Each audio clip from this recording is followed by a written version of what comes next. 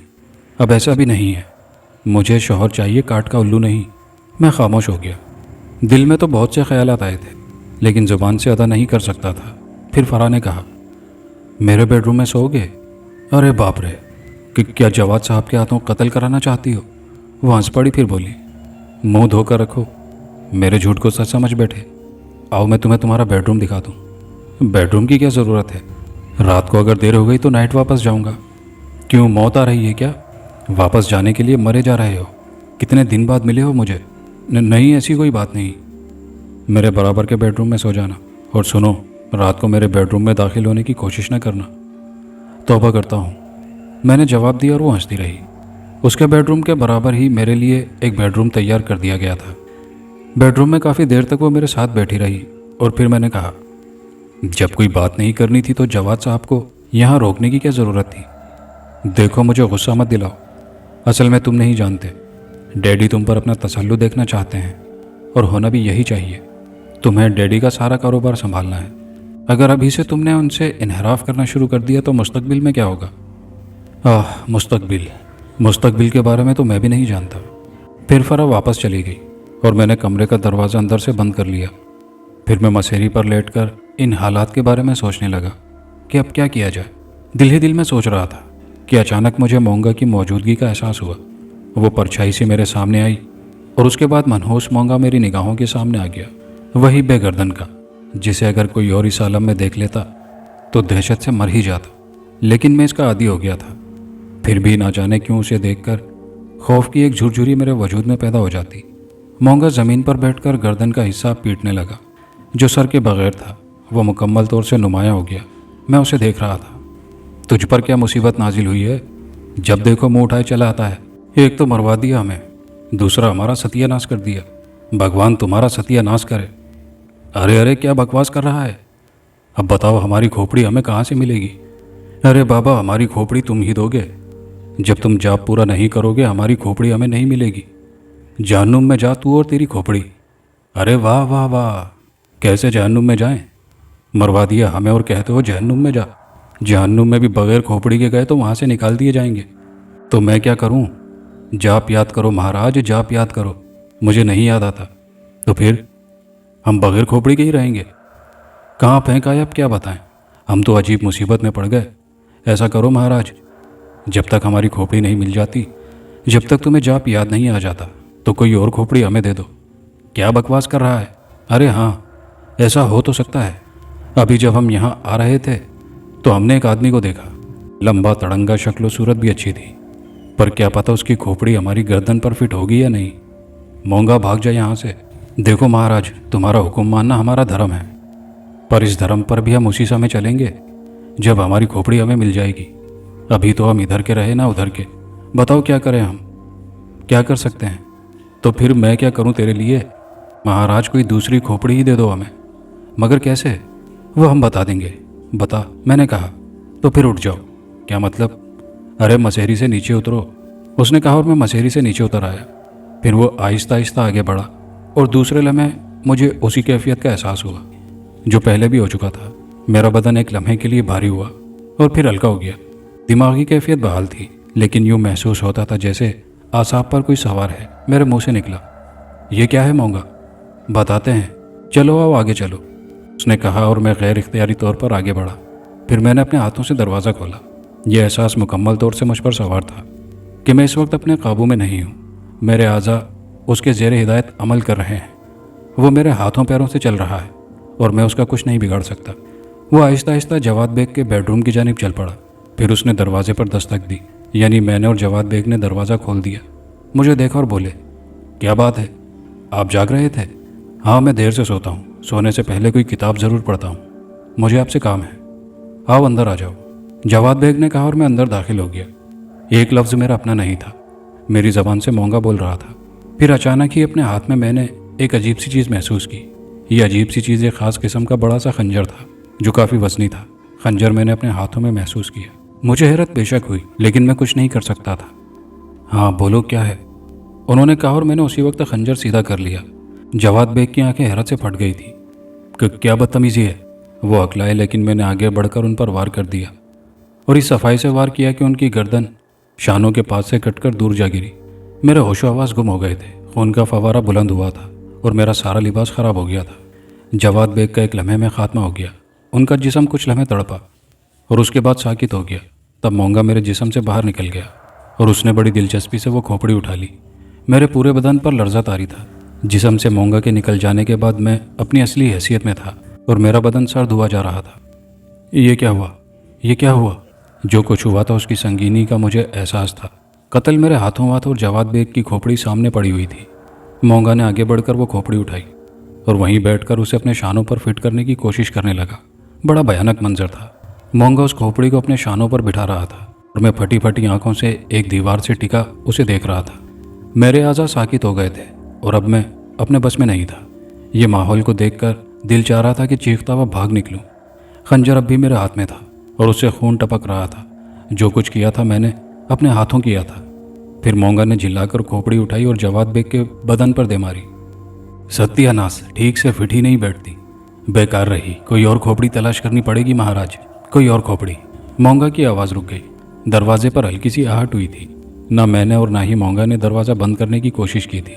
جو کچھ ہو رہا تھا وہ تو میں ہی کر رہا تھا۔ آنے والا ایک ملازم تھا جو دودھ کا گلاس لیے ہوئے تھا۔ گلاس پلیٹ پر رکھا ہوا تھا اور اس پر سرپوش ڈھکا ہوا تھا۔ وہ اطمینان سے کمرے میں داخل ہو گیا، پھر رکا اور اس کرسی کی جانب دیکھا، نیچے دیکھا اور اس کے بعد کھوپڑی کو، پھر مجھے، اور اس کے بعد جو اس کی دھاڑ گونجی ہے تو میرے بھی کان جھنجھنا کر رہ گئے۔ وہ لمبی چھلانگ لگا کر باہر نکلا تھا، دروازے سے ٹکرا کر گرا اور اس کے بعد دروازے سے باہر نکل گیا۔ پھر میں نے دروازہ باہر سے بند کر دیا اور میرے کانوں میں اس کی چیخیں گونجنے لگی، خون خون، قتل قتل، بھاگو دوڑو، خون خون، قتل قتل۔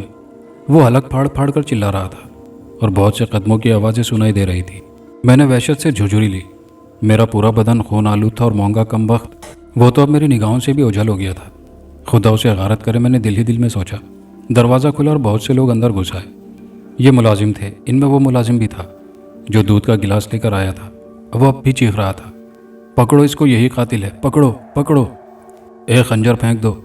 ایک ملازم نے کہا جو غالباً گیٹ کا چوکیدار لگتا تھا۔ اس کے ہاتھ میں کلاشنکوف دبی ہوئی تھی اور ویسے بھی خاصا دبنگ آدمی معلوم ہوتا تھا۔ کلاشنکوف کا رخ اس نے میری جانب کر کے کہا، خنجر پھینک دو ورنہ پورا بدن چھلنی کر دوں گا۔ میں نے گھبرا کر جلدی سے خنجر پھینک دیا تھا۔ پکڑو اسے، باندھ لو۔ پھر بہت سے ملازم دوڑے اور انہوں نے مجھے مضبوطی سے کس لیا۔ گھر میں جیسا کہ فرا نے بتایا تھا کہ اس کے سوا کوئی اور نہیں رہتا، چنانچہ فرا بھی جاگ گئی اور آہستہ آہستہ وہاں پہنچ گئی۔ ملازم مجھے پکڑے ہوئے چیخ رہے تھے، رسیاں لاؤ، رسی لاؤ۔ کچھ ملازم رسی لینے دوڑ گئے اور اس کے بعد مجھے کس لیا گیا۔ میرے دونوں ہاتھ مضبوطی سے پشت پر باندھے گئے۔ اس کے باوجود پورے بدن پر رسی کس کر لپیٹ دی گئی۔ پھر پیروں میں بھی رسیاں باندھ کر مجھے گرا دیا گیا۔ فر اندر داخل ہو گئی تھی۔ ایک لمحے کے لیے تو اس کی نظر باپ پر نہیں پڑی، لیکن پھر اس نے دیکھ لیا اور دوسرے لمحے اس کی دل خراش چیخ نکلی۔ پھر وہ لہراتی ہوئی زمین پر گر پڑی۔ وہ بے ہوش ہو گئی تھی۔ ملازم اسے اٹھا کر اس کے کمرے میں لے گئے اور مجھے وہیں دبوچے رکھا گیا۔ اب جب کہ اس کی ضرورت نہیں تھی، میرے منہ سے ایک لفظ بھی نہیں نکل رہا تھا۔ کسی سے کہتا تو کیا کہتا؟ خون آلود خنجر میرے ہاتھ میں دیکھا گیا تھا اور میرے علاوہ کمرے میں کوئی موجود نہیں تھا۔ بھلا اب مجھے جواد بیگ کا قاتل ثابت کرنے میں کسی کو کیا دقت ہو سکتی تھی؟ ملازم بھاگ دوڑ کر رہے تھے، ان میں کچھ پڑھے لکھے آدمی بھی ہوں گے۔ چنانچہ پولیس کو فون کیا گیا اور اب مجھے اندازہ ہو گیا کہ میری شامت کو کوئی نہیں روک سکتا۔ پھر کہتا تو کیا کہتا، تقدیر پر بھروسہ کر کے خاموش ہو گیا۔ دیکھنا ہے، اب جو بھی ہوگا اسے دیکھنا ہی ہے۔ بہرحال خاصا وقت انتظار کرنا پڑا اور اس کے بعد پولیس پہنچ گئی۔ قاتل موقع پر پکڑا گیا تھا، اس لیے کوئی دقت کسی کو نہیں ہو رہی تھی۔ تھانے کے انچارج صاحب نے کڑکدار آواز میں کہا، کسی چیز کو ہاتھ تو نہیں لگایا گیا؟ نہیں جناب۔ آلہ قتل کہاں ہے؟ اس کے پاس تھا، ہم نے اسے بڑی مشکل سے نہتہ کیا ہے۔ آپ سب لوگ باہر نکل جاؤ، تھانے دار صاحب نے کہا، اور اس کے بعد وہ پورے کمرے کا معائنہ کرنے لگے۔ میرا بھی انہوں نے سر سے پاؤں تک معائنہ کیا تھا اور گھنی مونچھوں کے نیچے سے ہوں ہوں کی آوازیں نکالتے رہے تھے۔ پھر انہوں نے اپنے ماتحتوں کو ہدایت جاری کی اور اس کے بعد مجھے ڈنڈا ڈولی کر کے باہر لا کر راہداری میں رکھ دیا گیا۔ تھانے دار صاحب نے کہا، تم میں سے ایک بندہ میرے ساتھ آؤ اور مجھے ساری صورتحال بتاؤ، سارا قصہ کیا ہے؟ چنانچہ وہ ایک بندہ جو شکل سے سچ مچ اللہ کا بندہ لگتا تھا، تھانے دار صاحب کے ساتھ آگے بڑھ گیا۔ میں راہداری میں رکھا ہوا تھا اور میرے گرد اب پولیس والوں کا مجمع تھا۔ بھلا کسی سے کچھ کہنے کی کیا گنجائش تھی؟ میں نے خاموشی سے آنکھیں بند کر لی۔ اللہ کے بندے اور پولیس افسر کی گفتگو کی آواز میرے کانوں میں گونج رہی تھی۔ تم لوگ قاتل کو جانتے ہو؟ جی سرکار۔ کون ہے یہ؟ سہیل صاحب ہیں جی یہ، ملازم نے جواب دیا۔ اوئے میں کہتا ہوں کون ہے یہ؟ قسم کھاتا ہوں صاحب جی، سہیل صاحب ہیں یہ۔ او بندے دے پتر، میں پوچھتا ہوں شناسا ہے یہ؟ ہاں جی، چھوٹی بی بی کے منگیتر ہیں۔ اوئے ہوئے ہوئے ہوئے، منگیتر ہیں؟ پھر منگیتر کے باپ کو کیوں قتل کر دیا اس نے؟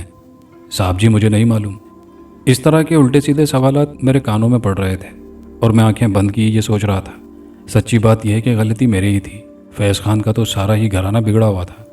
مجھے جواد بیگ کی موت سے عبرت ہو جانی چاہیے تھی۔ اس قسم کے کاموں میں ایسا ہی ہوتا ہے۔ چچی جان خود غلط کاریوں کا شکار تھی، مجھے بھی انہوں نے برے راستوں پر ڈال دیا، مگر مجھے اپنی عقل تو استعمال کرنی چاہیے تھی۔ کیا ضروری تھا کہ میں بھی یہ سب کچھ سیکھنے کی کوشش کرتا؟ اب یہ گلے پڑ گیا تھا تو بھگتنا ہی تھا۔ بہرحال میں خاموشی سے اپنی جگہ پڑا رہا۔ پولیس کی کارروائیاں ہوتی رہی اور کچھ دیر کے بعد مجھے ایک گاڑی میں بٹھا کر تھانے لے جایا گیا۔ گاڑی میں ہی میرے ہاتھ پاؤں کھول دیے گئے تھے اور پھر ہاتھوں میں ہتھکڑیاں لگا دی گئی تھی۔ راستے میں کسی نے مجھ سے کوئی سوال نہیں کیا اور میں خاموشی سے یہ سوچتا رہا کہ اب مجھے کیا کرنا چاہیے۔ ظاہر ہے کہ تھانے میں لے جا کر مجھ سے سوالات کیے جائیں گے اور میرا بیان لیا جائے گا۔ مجھے ایک بہتر بیان کے لیے تیار رہنا چاہیے۔ یہ بھی سوچنا تھا کہ ان لوگوں کو اپنی اصلیت بتاؤں یا پھر اپنے آپ کو سہیلی ظاہر کروں۔ یہ معاملہ بالکل مختلف تھا۔ ان لوگوں کے اہل خاندان کو میں نے صحیح صورتحال بتا دی تھی اور کہہ دیا تھا کہ میں سہیل نہیں ہوں، لیکن پولیس کو کیا یہ بتانا مناسب ہوگا؟ ایک نئی مصیبت کھڑی ہو جائے۔ بہرحال آخری فیصلہ یہی کیا میں نے کہ پولیس سے یہی کہوں گا کہ میرا نام سہیل ہے۔ میں نے ایک بیان بھی تیار کر لیا تھا۔ تھانے پہنچا اور مجھے فوراً ہی لاک اپ میں ڈال دیا گیا۔ انچارج صاحب ضابطے کی کارروائیاں کرنے لگے۔ معاملہ ایک بڑے آدمی کے قتل کا تھا، اس لیے انہوں نے ڈی ایس پی صاحب کو بھی اس بارے میں اطلاع دے دی۔ باہر کیا کیا کچھ ہوتا رہا تھا اس کا مجھے کوئی علم نہیں تھا، لیکن میں بہر طور اس مصیبت سے خاصا دل برداشتہ تھا۔ پھر لاک اپ کی زمین پر لیٹ کر آنکھیں بند کر لی